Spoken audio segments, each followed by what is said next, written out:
একদিকে লামিন ইয়ামালের Spain, Euro champion Spain, প্রায় 2 বছরেরও বেশি সময় ধরে অপরাজেয় স্পেন। অন্যদিকে রোনাল্ডোর পর্তুগাল, ইউরোপের এই মুহূর্তে অন্যতম ব্যালেন্স টিম পর্তুগাল, ধারে ভারে বয়সে অভিজ্ঞতায় সব দিক দিয়ে চ্যাম্পিয়ন্স লিগ জয়ী তারকা ফুটবলারের সমৃদ্ধ ধারাবাহিকতা দেখানো দল। নেশনস লিগের ফাইনালে হাড্ডাহাড্ডি লড়াইয়ের সমস্ত উপকরণ মজুদ ছিল।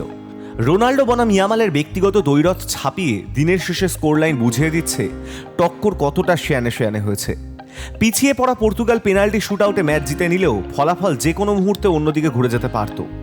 ইউরোপ জয়ী গতবারের নেশনস লিগ কাপ বিজয়ী স্পেন শুরুটা দুর্দান্তভাবে করে। মাত্র 21 মিনিটে দলকে এগিয়ে দেন মার্টিন জুবিমেন্ডি। বেশ কিছুক্ষণ পিছিয়ে থাকতে হয়নি রোনাল্ডোদের। CR7-এর টাচে গোলের রাস্তা খুলে যায়, বল জালে জড়ান ফুলব্যাক নুনো মেন্ডেজ। এরপর কিন্তু ফের ঘুরে দাঁড়ায় স্পেন।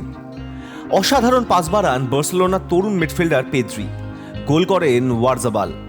বিরতির ঠিক আগে এগিয়ে যায় লুই দে লা ফুয়েন্তের টিম। হাফ টাইমের পর আগ্রাসী মেজাজে শুরু করে স্পেন, কিন্তু এমন সময় জ্বলে ওঠেন রোনাল্ডো। 60 মিনিটের মাথায় ক্লোজ রেঞ্জ থেকে দুরন্ত শটে গোল, লড়াইয়ে সমতা ফিরে আসে। এরপর বাকি আধ ঘন্টা এমনকি অতিরিক্ত সময় ম্যাচ গড়ালেও কোনো টিমই জয়সূচক গোল করতে পারেনি। ভাগ্য নির্ধারণ হয় পেনাল্টিতে, মিস করেন স্পেন অধিনায়ক আলভারো মোরাতা।